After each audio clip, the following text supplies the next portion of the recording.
Ladies and gentlemen, the very word secrecy is repugnant in a free and open society.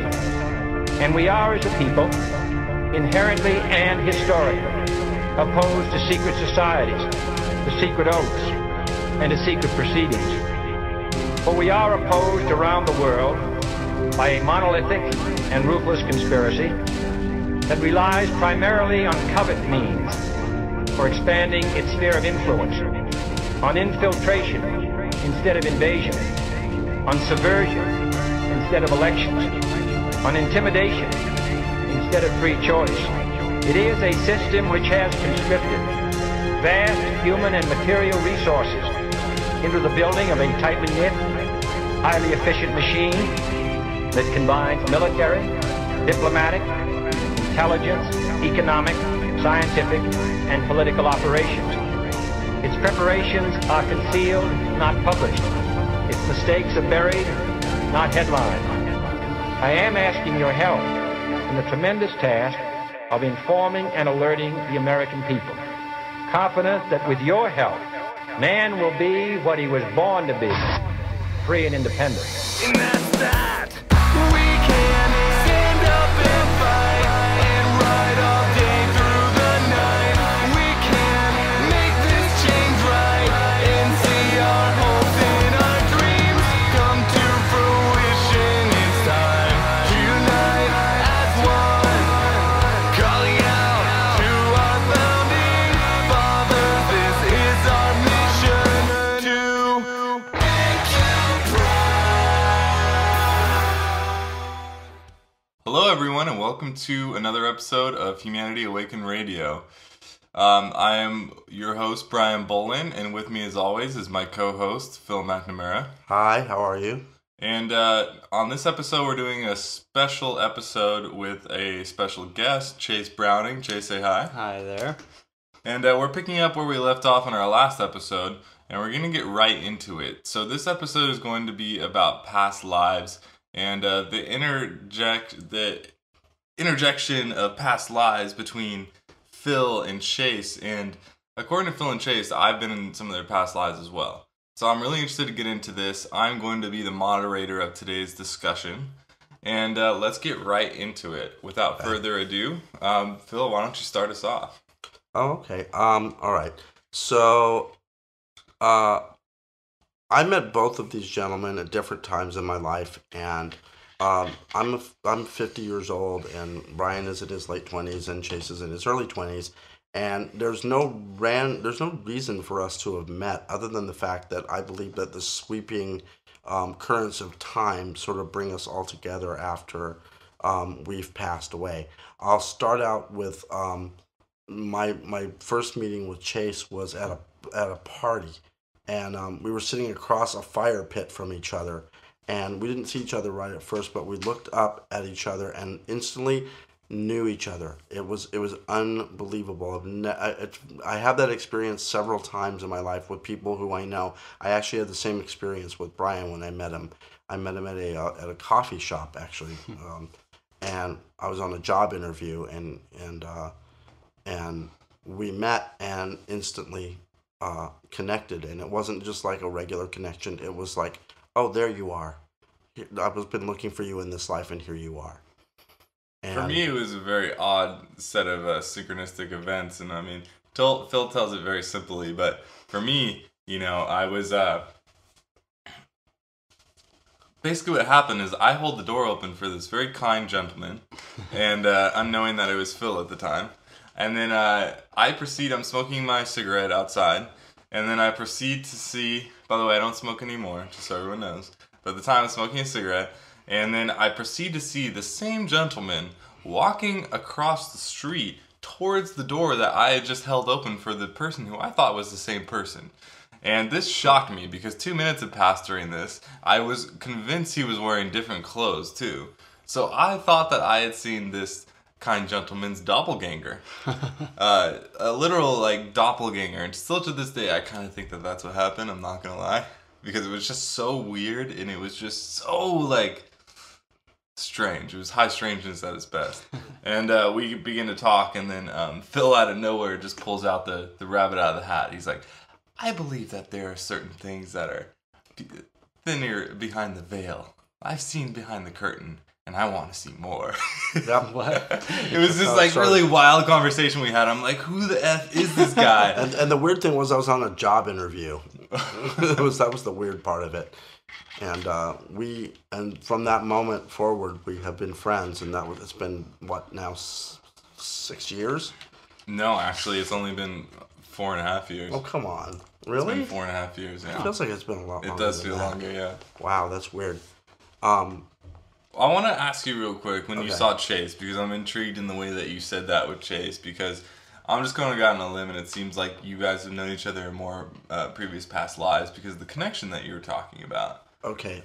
And you said that you saw him, and this is different than just deja vu, and I'd No, like this is you to not get deja vu. more into that feeling and that connection and what that was more about. Okay. For me, I was just sitting there talking with somebody, and suddenly they decided to go back inside, and suddenly I recognized that there's another person out there with me across the fire pit. And It was just you two? yeah. Okay. Everybody else has gone The universe inside. just cleared everyone else They out. just Yeah. cleared everybody out. That's really what happened. And this is the way I'll describe it. We have soul groups that we travel with for our entire existence. I believe that that's true. And in each lifetime, in each place that we go, we run into these people in various incarnate lives that they're having for their experience. And we all sort of, through the sweeping tides of time, all end up in the same place at the same time through whatever weird machinations happen. And in this case, we happened to be at a party together, and then I took one look at Chase, and I realized I looked at him and said, "Oh, there you are," and it wasn't like a deja vu moment. It's like a connecting with somebody who you have known for 50 years or 100 years, like a long, long time, like an old friend. And it wasn't like we immediately started talking. There wasn't any other than introductions of what our names are in this life. We literally just started talking. I don't think we've gone one day since that day that we haven't spoken. No. So Phil, would you say this is accurate in calling this a soul remembering? Absolutely. Definitely. Absolutely. And then the high strangeness started. Uh-huh. I guess I'll start with the whole Jack thing, right? Yeah. Okay. Get into it. Okay, so I had a friend named Jack in high school. He was one of my best friends, and I loved this guy very much. And he was, we used to call him Smiling Jack. He was one of the happiest guys that I've ever met. And back then, I was a huge proponent of marijuana, and by proponent I mean smoked fields of it. And he was my dealer, and also one of my best friends, and he would come over to my house and bring me stuff, and we would go out and we would have fun and whatever. Wait, this is in high school? Yeah. Okay, so this is Right. over In the the valley. 30 years ago. Yeah, over 30 Okay. years ago. Yeah. So after high school ended, he went on to USC Film School and started working in the wanted to work in the film industry, and got a lot of attention from Steven Spielberg at the time, and also he was involved with this young girl, and I guess he was planning to marry her, and also his grandmother had the luck I've never seen luck like this. It was unfortunate, but his grandmother died and left him $8 million. So, he's at USC Film School. He's got a golden stellar career going. He's also smoking fields of marijuana too, and started up doing cocaine. Mm-hmm. Now, here's the problem. He did not know that he had a congenital heart problem. And he, according to what we've been told, he was out to dinner with his girlfriend. He bent down to propose marriage to her, had a massive coronary, and dropped dead right in front of her. Wow. 9 months to the day from that day that happened, Chase was born. Uh-huh. I have believed, and I'm pretty 99.9% convinced that I'm sitting next to the incarnated Jack Benton. I don't know, and I'll give you another example too. A couple of days ago, I showed Chase, when we were at the Conscious Life Expo, I showed him a couple of pictures of some of the friends that he had when he was Jack, and he recognized them. Now, these people are all 30 years older than they were back then, but he got a feeling off of them and recognized them. So, what was your experience of all of that, Chase? Because I want to get more on. Well, this life, I've definitely had a strong connection with my grandmother. I grew up with her. Real quick before we move on, Yeah. I want to hear Chase's take on how you felt in the thought process that went through your mind when you saw the photographs that Phil showed you. Also, that name, that vibrational attachment, Jack, what was it? Benton. What kind of vibrational effect does that have when you hear it? None at all? Something? Go into those, and I want to hear this. I feel some attachment to it, but at the same time detached from it entirely. I don't have any direct memories of this life. I But do you have recognize his similar friends. characteristics and similar habits. Back years and years ago, I was a big pothead. My actual local dealer. I did get sober, but I always had an innate fear of cocaine on top of that. Wow, okay.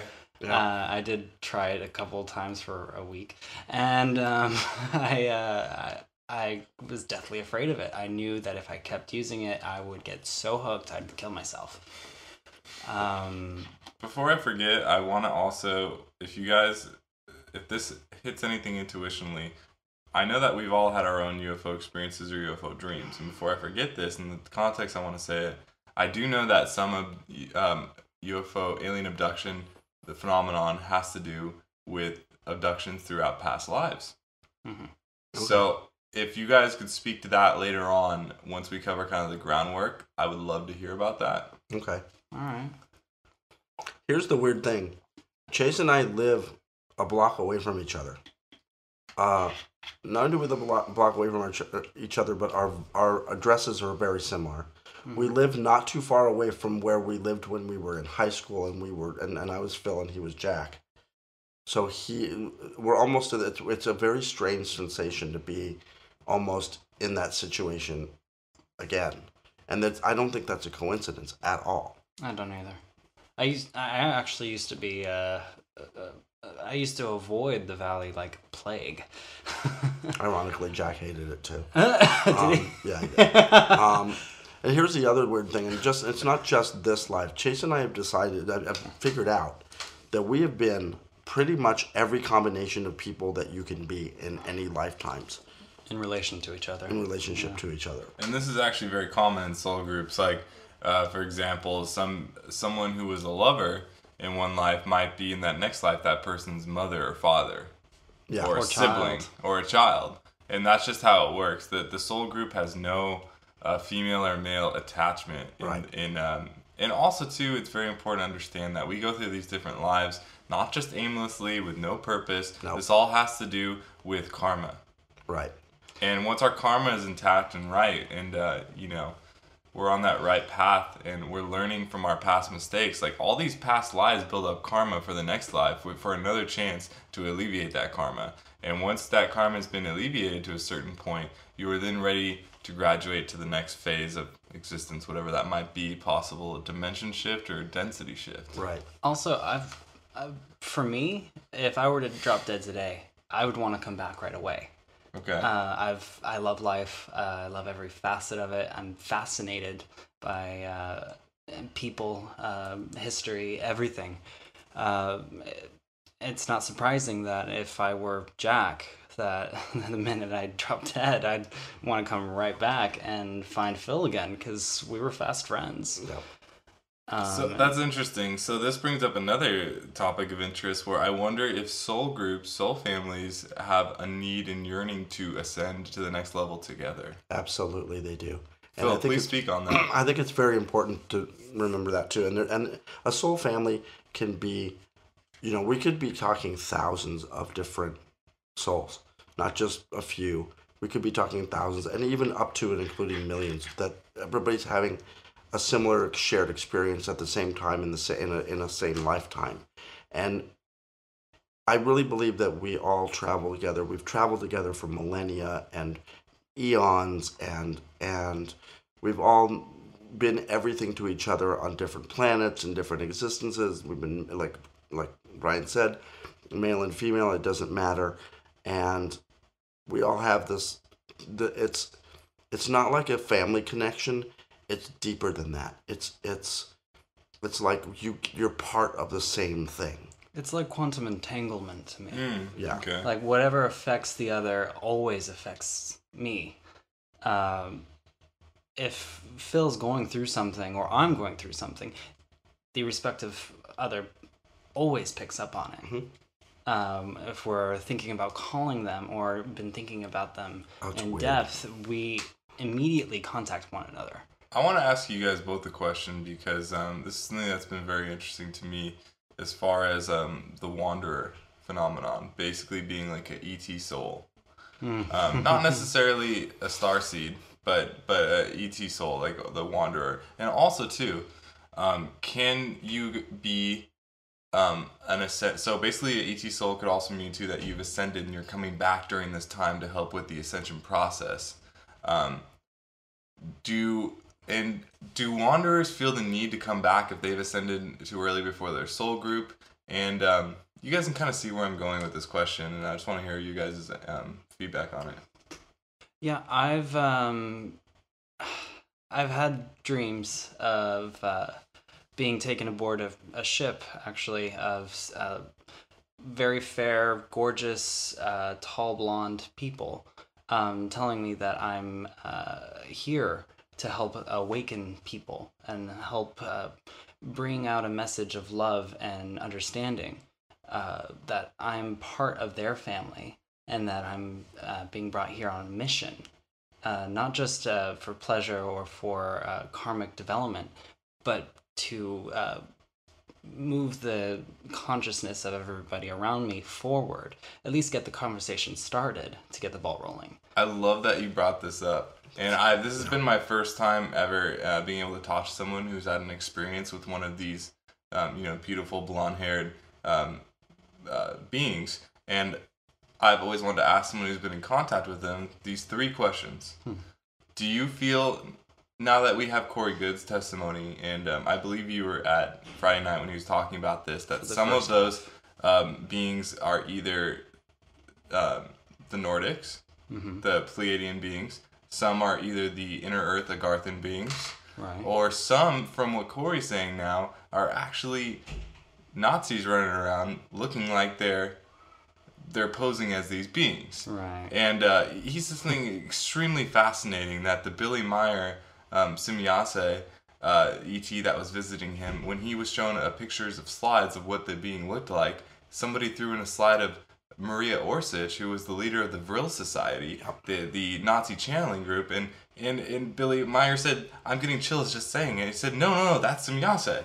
That's her."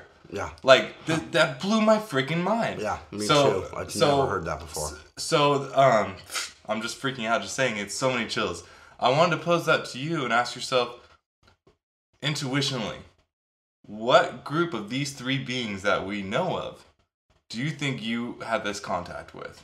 And do you think you were being, also, Corey has said that part of these groups' agendas, they will tell people that you're special, you have a mission, and blah, blah, blah, and all this stuff, the party line. But I do believe that some of it is to be misleading, and I do believe that some of it is truthful. Because I do believe that I'm here for a mission too, and that's something that I've just been born into, and I've felt that intuitionally, and it's never gone away. And I've just kept pushing forward day by day, letting my intuition guide me, and trying not to let my self-will guide me. And when I feel that way, I feel like my heart and my spirit's intact. So with that, Chase, I want to give you the floor. Well, I didn't ascribe them to any particular star system or group or agenda. It was simply love, light, be a teacher, be aware, and always be open to the pitfalls of humanity and to overlook them with compassion. It wasn't so much about being a particular race or a particular group. It was more of be loving, be kind, be one with everybody, because we are all really one. We're all of source. With that, do you think that this was an extension of your soul family Yes, as a result? undoubtedly. This is what it sounds like. Yeah, me This is too. very interesting. I would go as far to believe that for us wanderers, which I took the wanderer test and I scored the appropriate score to did become I. a wanderer. I know test. Phil did. There's a test. We'll show it to you after. I think okay. David has it on his website. But so this brings up a very, very interesting point of some of these alien abductions or UFO ET dreams.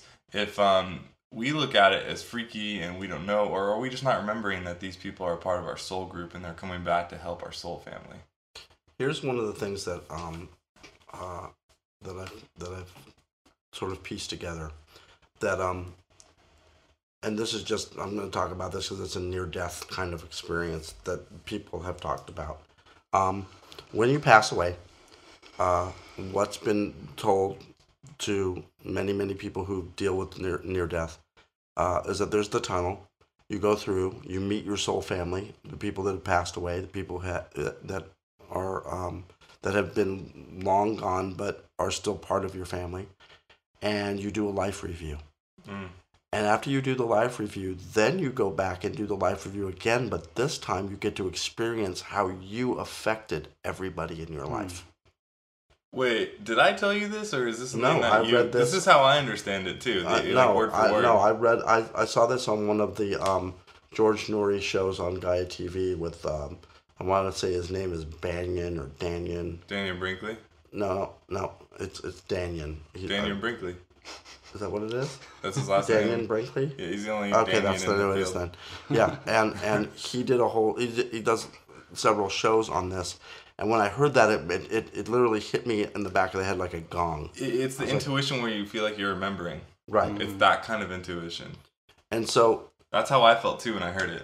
And so, I believe at this point that when you when you incarnate into your body, what happens is it's almost like a mind wipe, where you enter into this life so that you can have a real experience of the things that you chose to come back and do, and so you're not fettered by all of the past lives that you've had, and as you start to do this work, you start to uncover more of these lives that you didn't realize you had. I've uncovered 3 or 4, and I've been told that I've been on this planet 146 times, and that this is my last life on this planet, and I'm going to be moving on after I leave this world. You've been told? Yeah. Who have you been told by? I've been told by Thoth, actually. Told me this in a meditation that I did with him about 6 months ago when I started.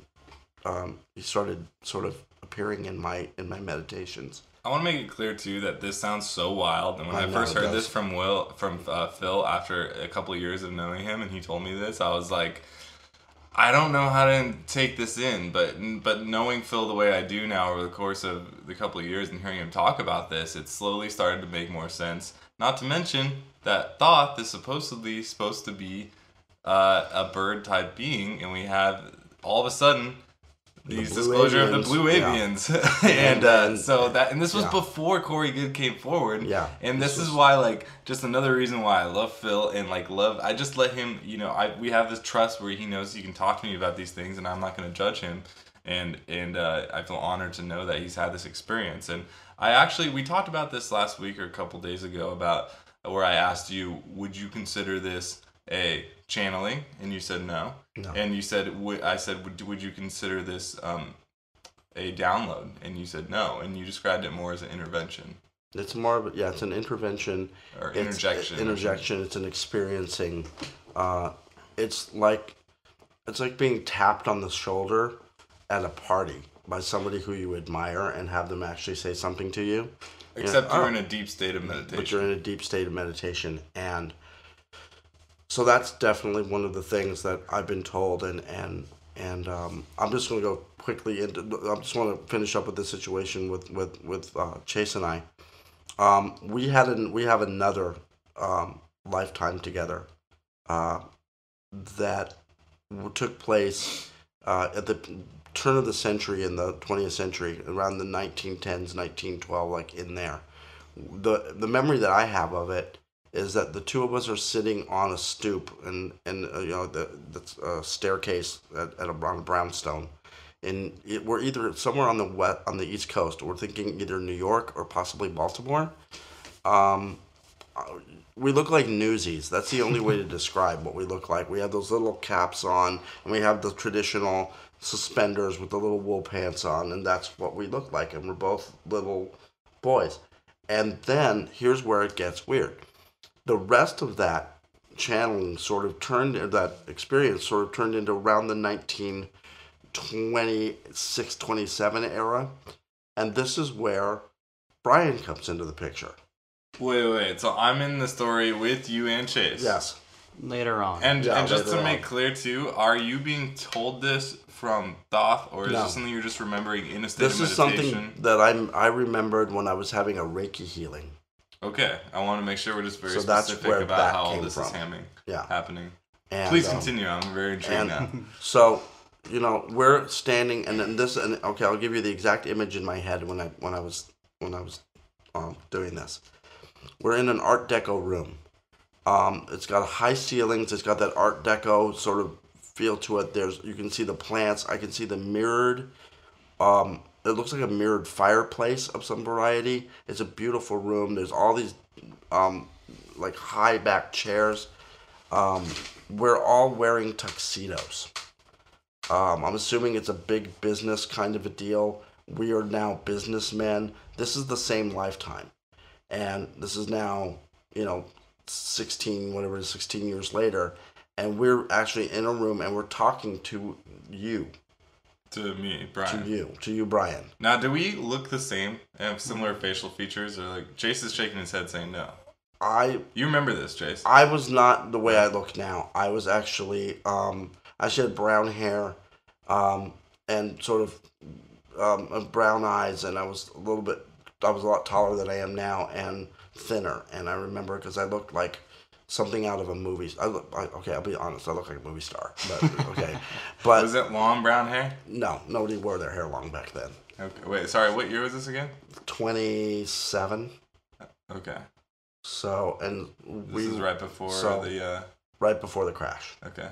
And so we're in a room. We're having a meeting, some kind of big business meeting. We're having fun. There's lots of champagne flowing. It looks like something out of The Great Gatsby. I mean, really to describe. I like that. It's very visual. Yeah, that's what it looks like. So we're a couple guys who know how to have fun. Yeah, we always know how to have fun. Yeah. And here's another weird little tidbit on this thing that I just pointed that out to Chase too. I'm pretty sure that my grandfather from this life is in that room. Okay. Because I recognize he's a very distinctive looking man. So he had a similar facial features then. Yeah, he would look like I would look in this. Well, he wouldn't look like me at all because I don't look anything like my grandfather. But I know what my family looks like. And my grandfather would have been in a room like that because he was a very successful man before the crash of 29, and then he lost everything. Really? And I wonder also about my great-grandfather, Harvey Firestone, who started the Firestone Tires Company, broaching deals all across the eastern seaboard at that time. If that was you, then? If I knew him, or if I was friends with him. What? So did Chase and I have similar facial features? No, you didn't. But I recognize you on a soul level. So it's not sometimes people that have past lives incarnate into their next life and they look similar to what they looked like in their last life. But a lot of times you don't look anything like you might even be a different sex. But there's a soul connection, and that you would experience it as if you knew this person forever, and since you're doing it through a past life regression or a Reiki healing or some sort of a meditative process, you might attribute features to that person that are similar to the ones they have today, but there's enough of a difference that you're like, that's not the same person. I don't look anything like I did in that life. Not at all. And I've had a couple of other ones where the one right after that life was somewhere in World War II, and I was a merchant seaman. and I had a big gruffy beard, and I was fat, and like looked like Bluto from Popeye. Like it was like, and we've had that happen during one of the Reiki healing sessions. A lot of this comes to me during Reiki healing sessions too. What year was that? This would have been around the 46, 40, like somewhere in there, like right after World War II, like somewhere in there.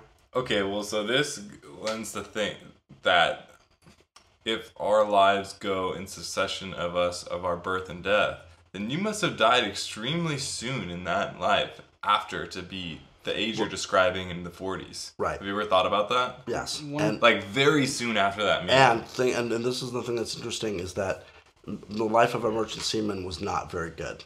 I mean, your life expectancy wasn't good, especially back then. So I could have very much been thrown overboard or stabbed. No, I'm talking about the life before in 27. Yeah, I was young, and I think that what happened was probably in the crash of 29. I probably lost my fortune and leapt out the window.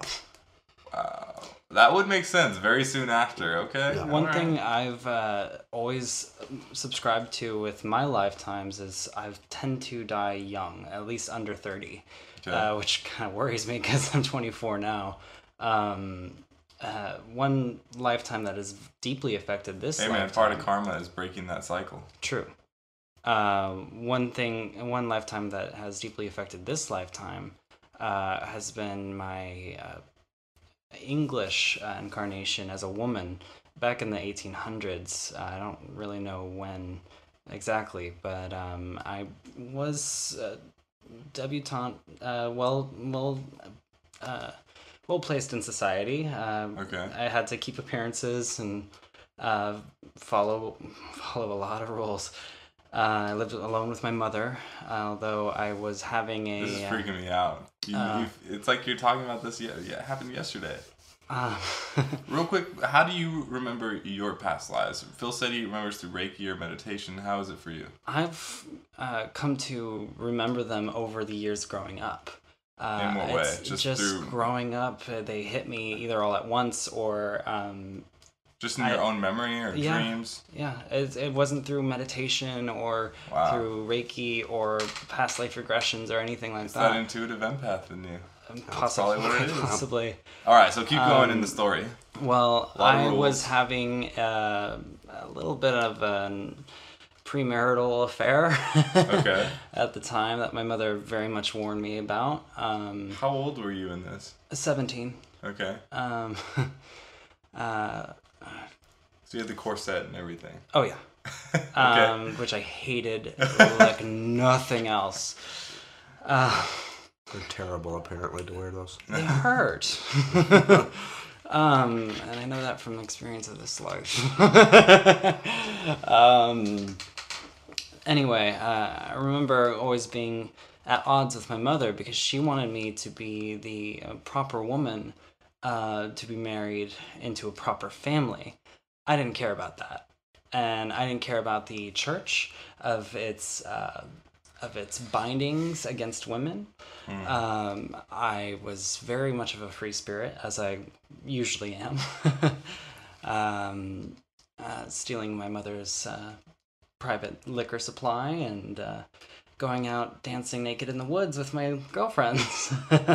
Some of that pagan-esque very wildness there, huh? I was one of the few of my village to hold on to the old practices. So you were pagan in that life too? Yes. Okay, that's very, very interesting. My mother also warned me against that it would catch up with me and I could pay the ultimate price. Okay, so you're in a rich family, I'm assuming, Yes. because they don't want you to marry We have outside horses, of the we family. have servants. Would you say it's a royal family? No. Not royal? No. Okay. Influential, but not royal. How influential? We own land. Influential to the people?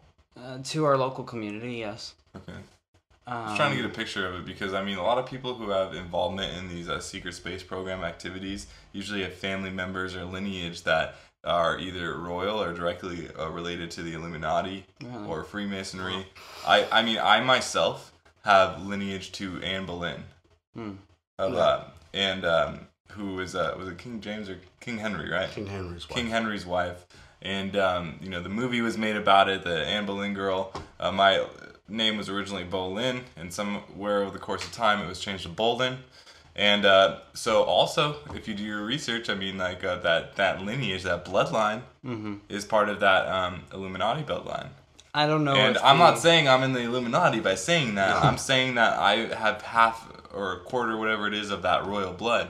And I choose to look at that and be empowered with it, knowing that I have that, and I've made the positive choice not to follow that bloodline lineage. I find that interesting too. I'm part of the Firestone family. Okay. I don't know if my family has had any ties to the Illuminati, Freemasons, but we were well connected. Okay. A very influential, very powerful, rich family that it went out of the family after a few generations, but. Yeah, the reason I was asking about your mother being so strict about you making sure you don't marry outside the family is because the Illuminati bloodlines are obsessed with keeping that bloodline pure. And that's why I was asking you that question and your possibility of your intuitive empath background, secret space program background. There also is that the thing of the story of the Greys coming back in time to save their generation's race.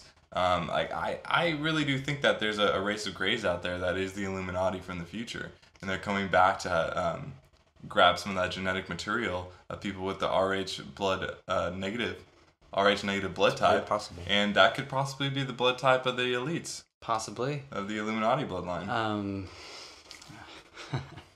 Well, back to my life in England. I was having this affair. I was breaking all the rules I could. I hated to be confined to the house, to lessons, to daily educational chores. And I was caught dancing in the woods under a full moon, and I was strung up for it. I was beaten through the streets and hung by noose. It wasn't common to burn a witch at that time. It was hanging. That was the primary thing. I don't know. I know we refer to the burning times as a big thing in history, but the main punishment for witchcraft was hanging by noose. And there was this confusion between paganism and witchcraft at that time as well, correct? Right. Which, in a sense, witchcraft is paganism at its core. It's the ritualistic use of symbolic herbs and oils and dance and sex even. And I knew this. And the magical elements of it too as well. Yes. All the energies that you can raise from both stripping your clothes, from being under the sky, to being liberated, to liberating the physical body as a representation of saying, I am not a captor. I am not defined by what I wear or where I'm born or who I am. I am a spirit and I am free. That's powerful. I wish nudity wasn't an illegality here. I would practice more openly if I could. But as it is, things are very draconian, as they have been for so very long. And that lifetime of being silenced, of being killed, and being hung ties into this lifetime physically. Whenever I get an asthma attack, as I've grown up with it since I was very young, it always centers in my throat. It's never my lungs, my breathing capacity. I have great lung capacity. It's always my throat that closes up. And I would go as far as to think that all of our ailments in this lifetime is a result of past lifetime traumas. Yeah, I would tend to agree with that as well. It's a bit of a resentment. I would say so. If it wasn't for those damn guys that beat me in the streets, I wouldn't have this asthma. Yeah. It's wild to say that, but there's something to it. And one recurring nightmare I had as a child was waking up in a golden field of probably wheat or grass, and I wake up in my bed, I start walking away from it, then I feel the earth trembling below me, and I start to look around, and I see billowing clouds and dust clouds in the distance, and coming out of it are charging bulls on a rampage. Every time I would run from it, and I would get gored through the chest. And this was a nightmare I would have since I was 3 years old. Now, mind you, I'd never seen a longhorn bull at that time. And to be woken up several times a week with this kind of a torturous dream where you're gored through the chest as a 3-year-old boy, and you can relive every sense of agony, of pain, of being on that horn but not quite dead. Wow, that's very visual. And that stuck with me. I've never forgotten that particular dream because of its vividity. And did that actually happen? Well, fast forward back to middle school, 7th grade actually. I started learning in history class of ancient Egypt. And all of a sudden, throughout my days, I started remembering being an older man, not too much older, but like say mid-20s, mid-30s, having an estate, having a son, having a wife of mixed African descent. She was smaller stature, gorgeous black curly hair, and we had our baby boy. It was during the time of Queen Pharaoh Hatshepsut. She was the queen regent, basically, that took over rule and tried to rule in her, I believe, stepson's stead. She was nearly wiped off history books, but some remained. During that lifetime, I was a scribe to her. A scribe is a writer of any and all information detailing day-to-day politics and accounting for whatever she may need. And I can recall the estate I had that did overlook the Nile and to see the pyramids, which were white at the time, capped with gold and maintained and gorgeous. And wait, they were white and gold? White painted sides with a cap of gold. The gold cap at the top? Yes. Okay, yeah, just so everyone knows, like, that it is talked about in, like, the Egyptian lore that there was some kind of covering originally on the pyramids that have eroded off or worn off over time. Taken. Okay, taken. Okay. So, yeah, this is not fantastical. This is actually, like, historic fact. I remember my open-aired second floor of my home that overlooked the Nile and its and the pyramids beyond. How I loved it, and how I wish I had more time there. Because shortly after my son was born, after he was about say 3 or 4, I was sent off to war, sent on to the front lines. Which was honorable. It wasn't like today where the grunts are put out first. It was a point of honor to be at the front, at the spearhead point. Go figure.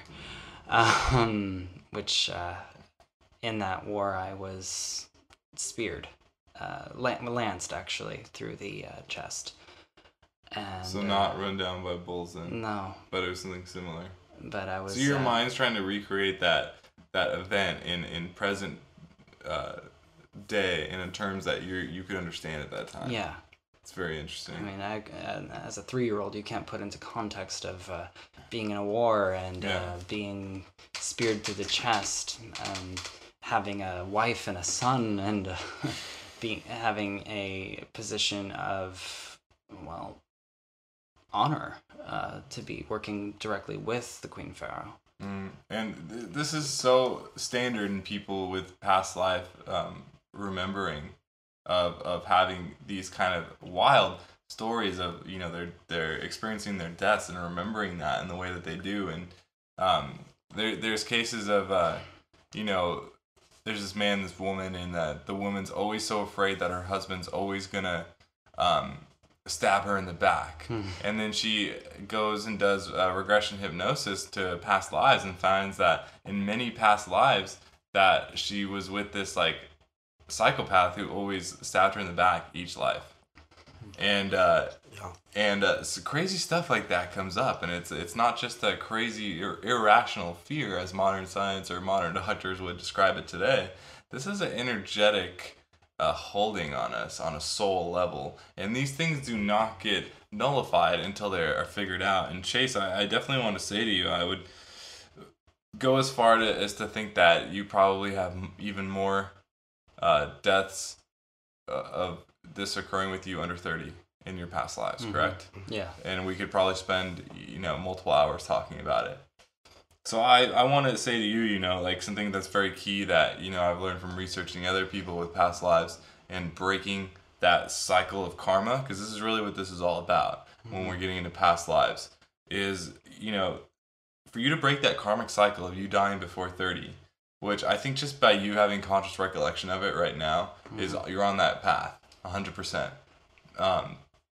which is crucial, because you need that to kind of relieve yourself of that karma. But I think it's dependent on you finding out something possibly through regression that is going to be that turning point of just by knowing it and having that spiritual cleansing is going to stop that karmic cycle. Agreed. And also, I think this lifetime being so intuitive with myself and really looking inward this time versus so many lifetimes of struggle with external forces, where this lifetime I've been given the opportunity to look inward and really recognize who I am, why I'm here, and what I want for myself rather than for the world. I can rant and rave about what I want others to do and external forces to change into, but in the end, I have only true say on my personal experience and how I react or don't react. Part of me breaking the cycles was getting sober, honestly. I've never had a legal drink in this country. And when events transpired that I had that opportunity, I took it because I knew subconsciously or consciously that I was done and that I need to rethink how I'm going about my life. Just so everyone knows, I have 4.5 years sober as well, and when you make that decision to lead a life of full sobriety and take on this new road of recovery, it's almost like living two lives within the same life. And a lot of people in recovery have described that same thing, where like when I look at my old life, I've had to change pretty much every single aspect of who I was before to be who I am today. Me too. So that I don't, you know, go back to my old patterns, my old ways of being. And this is one of the beautiful things that has been given to us today, is to make strong spiritual choices. That is a spiritual decision. Yeah, to ensure that, you know, you're leading towards a different path. And hey man, I know Phil and I were planning on ascending this life and doing everything we can to be on that timeline and that path. So I mean, hard at it. if we are in a soul family, which is very much sounds like we are, like it's I would say that it's part of your responsibility to make sure that you're breaking this karmic cycle. Like, it's not an accident that you're remembering all these past lives in this life. You're given an opportunity to break that cycle. And interestingly enough, when I got sober, I feel like it was a soft death. Like, my old life was finally falling Giving that away. up, yeah. And I was awakening to a new sense of self, a new sense of reality. The veil, which I'd been trying to pull down since childhood, has finally fallen. And I have a clearer respect for it. Going down the rabbit hole of ancient aliens, of spiritual awareness, of past lives, and so many subjects that we breach here, it can get clouded it can get too crazy Yeah. to make sense out of. And once I finally got that, what I'd call a soft death, I was reborn into knowing rather than wondering. Yeah, I've been kind of, I don't know about if obsessed is the word, but when I write lyrics a lot now, because I'm a songwriter, I constantly keep revisiting this subject of being reborn. Right. And it's very, very powerful, kind of like lyrically writing about that and talking about duality. And they're just really profound things to talk about, because not everyone in this lifetime has that opportunity to have a rebirth. No, it's very true. And just throw my hat in here too. I'm sober as well. I have 12 years, and the same thing happened to me. It is a soft death. It's a schism of your life where you have the opportunity to right the wrongs that you did, to continue on with a spiritual base, and not look at. And now when I look back at my old life, it feels foreign, and it felt like I read it in a book. It doesn't feel like I am still connected to it, but it also feels like, it felt like 1,000 years ago, and It feels the same way for me. Yeah, and I can't imagine what my life would be like if I had continued on that path. I have a pretty good idea. So, So we're getting pretty close to the end. Is there any other stories that you guys have that you guys want to wrap up with? I got one more. Okay. Okay, so this one's a little bit out there, so you're just going to have to bear with me. I met a kid a few years ago, and I won't say what his name was for his anonymity, but let's just say I met this kid. He was about 20 years old. It wasn't Chase, it was another kid. And I met a woman at a party who was a past life regression therapist, and I honestly could not remember her name if my life depended on it, but I met her. She said, I was talking to her about this, and I wanted to find out why I knew this guy, because it was such an intense relationship. We were really close friends, and it was really fast and furious, and I couldn't figure it out. So I went to this woman, and she hypnotized me, and that's the first time I'd ever been hypnotized. And I went out, and she took me back and took me back and took me back, and she realized that there were a lot of, I wanted to go specifically to this life, so she had to gloss over quite a number of lives to get to this one.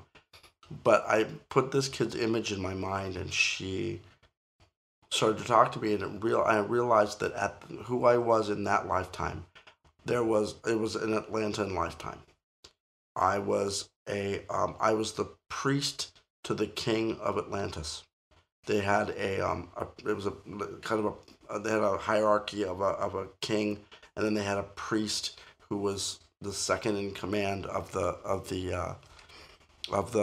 city, really, of the city state.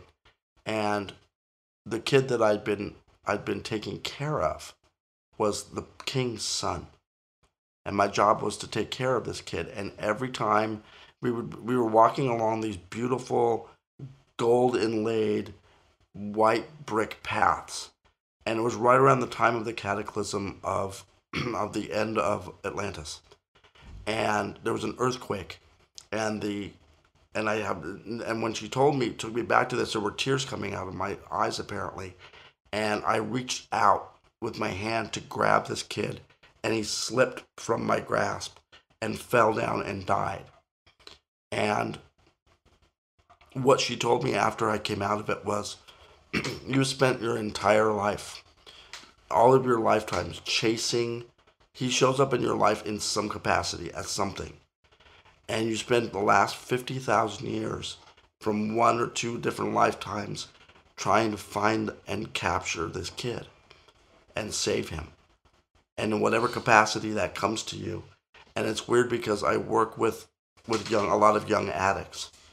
And so maybe my whole purpose in this life, aside from meeting him, and here's the caveat to the story, he moved out of state and in 2008, and I have never spoken to him or been able to find him since. It's like he disappeared out of my life. And so that's where that whole thing came from. And I think my karmic way of dealing with it is to try to work with young people who are getting sober so that they can so I can feel like I'm connecting and I don't have that loss anymore. So I just wanted that was that one. Thanks, Phil. Thank you Yeah. for that. I also wanted to ask you before we move on from Atlantis, because I know this is a big subject of debate as far as where Atlantis actually was and what part of the world. I'm not asking necessarily what part of the world it is, but I want to know, do you remember in your recollections if it looked tropical, if it looked... You get where I'm going with this. Yeah, from my recollections of it, it had all seasons. It had everything. It was a very vast place, so it touched So everywhere. it's not in And- the Arctic or No, not in the it's poles. called the Atlantic Ocean for a reason. Okay, there we go. You know, and that's where it was, and that's where they'll eventually find it when it's.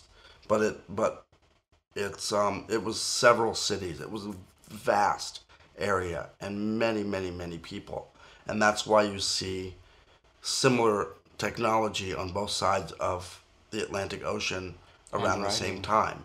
That's not random. That's specific. What do you mean certain technologies? For instance, the pyramid building.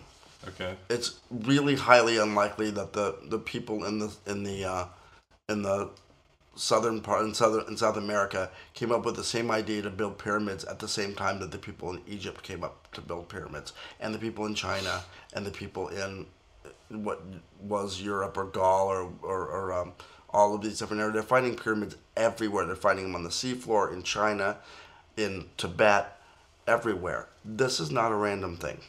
There was a landmass there. There were people that lived there. They were very, very advanced, and they spread a lot of their, not only their genetic material, but a lot of their technology around the world.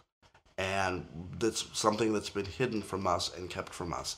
Hopefully, when we have the disclosure events, we will find out what the truth in all of that is, because I believe that information is sitting in the Vatican Library. It very possibly could be. God, I'd love to see that. Yeah. All right, guys. Well, thank you so much for joining us on this episode. I had a really, really great time, moderating this and hearing about your guys' experiences. Yeah, it was a pleasure. Thanks, Awesome, Brian. yeah, and thanks for being on, Chase, with us. We love Yay. this. Anytime again. Guys, look great. forward to seeing Chase on future episodes. He's going to be our liaison, our kind of eyes in the skies as far as seeing anything that we don't see. I really like his passion for these subjects and how he looks at things in a different way that we might not. So we really respect his opinion on these issues. Also, looking forward for myself, I'm a big video gamer, so I always keep an eye out for disclosure-esque and Disclosure, spiritual- Illuminati imagery, occult symbolism in video games. This is a discussion that Chase and I had earlier today, and we're probably gonna have full episodes just on what's going on in video games right now. Just like the full disclosure in video games. I mean, it's just out of control. nuts. It's completely nuts. So we're gonna have probably a full episode on this in the future when we get all our information together, and that's gonna be a really fun I episode. got a lot to say about it. All right. Okay, guys. So yeah, thanks so much for joining us on this, and please subscribe to our YouTube channel and leave a comment if you want. We want you guys to be involved in the conversation, and we will see you guys next time. All right. Cool. Bye. Thank you, guys. Bye.